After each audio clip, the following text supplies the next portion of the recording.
ఏపీలో తెలుగుదేశం కూటమి ప్రభుత్వం అధికారంలోకి రాగానే ముఖ్యమంత్రిగా చంద్రబాబు నాయుడు బాధ్యతను చేసుకున్నారు. అటు ఈ విజయానికి సహాయపడిన జనసేన అధినేత పవన్ కళ్యాణ్కు డిప్యూటీ సీఎం అప్పగించారు. చంద్రబాబు నాయుడు అదే సమయంలో తన కుమారుడు నారా లోకేష్కు కూడా కీలక బాధ్యతలు ఇచ్చారు. ఏపీలో ఐటీ అలాగే విద్యాశాఖ మంత్రిగా నారా లోకేష్ కొనసాగుతున్నారు.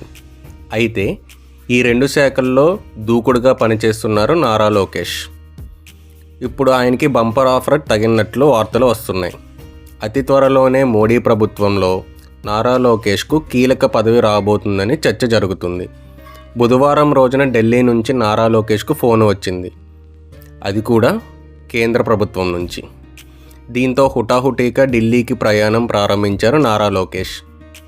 ఇక ఇవాళ ఎన్డీఏ కూటమి సభ్యులతో మంత్రి నారా లోకేష్ సమావేశం కాబోతున్నారు. అయితే ఈ సందర్భంగా నారా లోకేష్కు కీలక పదవి ఇచ్చేందుకు మోడీ నిర్ణయం తీసుకున్నారని కూడా చెబుతున్నారు. అందుకే ప్రత్యేకంగా నారా లోకేష్ను ఏపీ నుంచి పిలిపించుకున్నారని కూడా చర్చ జరుగుతుంది. అయితే దీనిపై ఇవాళ చర్చ నిర్వహించి కొన్ని రోజుల తర్వాత ఆ పదవిని నారా లోకేష్కి ఇవ్వబోతున్నారని వార్తలు వినిపిస్తున్నాయి.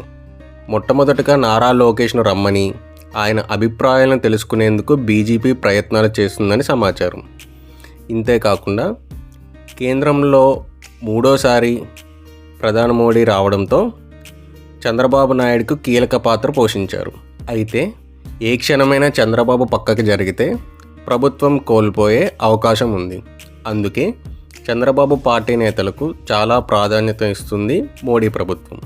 ఇందులో భాగంగానే నారా లోకేష్ను దగ్గర చేసుకుంటున్నట్టు సమాచారం. ఈ సమాచారం కనుక మీకు నచ్చితే మన సమాచార్ యూట్యూబ్ ఛానల్ని సబ్స్క్రైబ్ చేసుకోండి. Thanks for watching.